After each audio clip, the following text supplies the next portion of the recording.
हजरत ख्वाजा निजामुद्दीन औलिया देहलवी रहमतुल्लाह अलैह जेरी मल गुजरी गंजो दुनिया ता इंतकाल जो वक्त करीब आयो आ दुनिया ता पर्दो फरमान जो टाइम आयो आ ओरी मल पदे खलीफे के सलू कयो तन ओ बच्चा जरा ओरे आ मुझी आखिरी नसीहत बुध मुझी आखिरी वसीयत बुध इने दे जरूर अमल कर जाए जेरी मल खलीफो वेठो अची वेठो आ साईं फरमान था जेरी मल आम मरी वना मुझे जनाज़े सा गड ही रुबाई पढ़दो हल जाए ही बैत पढ़दो हल जाए जेरी मल बुजुर्गन जो इंतकाल थी वियो जनाज़ो मुबारक खणी हलण लगा खलीफो बुलंद आवाज़ में बुजुर्ग जे जनाज़े जे अॻियां चवण लॻो आ सर्व से मीना बसहरा में रवी सतबे मेरी के बेमा में रवी ओ मुझा सुना अॼु काॾे थो वञी अॼु कहिड़े सफ़र ते थो वञी अॼु कहिड़े वतन जो इरादो कयो अथई कहिड़ो न बेरहमी जो मूंखे अकेलो छॾियो अॼु काॾे थो वञी पियो सर्व से मीना बसरा में रवी सतबे मेरी की बेमा में रवी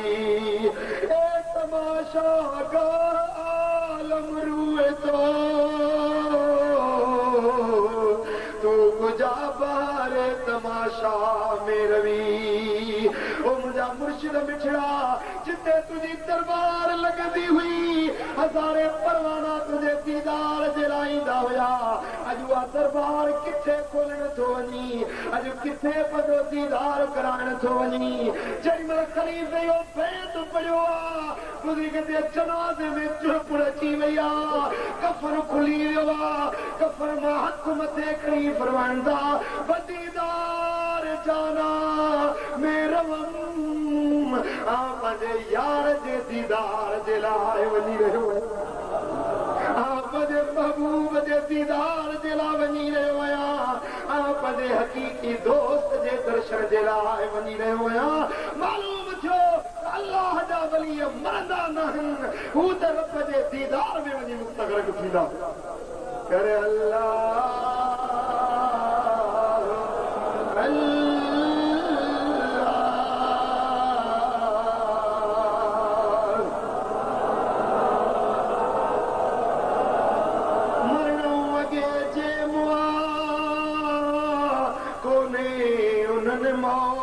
मौत अला इन्ना ला यमूतून पानी थियन न पौत जोगिन संदी जोत कायम आहे कौनैन में मुंहिंजा दोस्त अल्लाह जा दोस्त जे मज़ारनि में वञी आरामी थियनि मगर उहे पंहिंजे क़ब्रुनि में बि ज़िंदा ई मौजूद हूंदा छो त हुननि पंहिंजी जान अल्लाह जे नाले तां कुर्बान करे छॾी पंहिंजो सिर साह हक़ीक़ी महबूब जे मथां घोर करे छॾनि अल्लाह जी ज़ात वरी उन्हनि खे अबदी ज़िंदगी अता करे छॾी ओ मुंहिंजा तूं अञा इश्क में तो पैर पातो ई कोन्हे को मोहबत जी वादीअ जो अञा तो सैर कयो ई कोन्हे को हज़रत ख्वाजा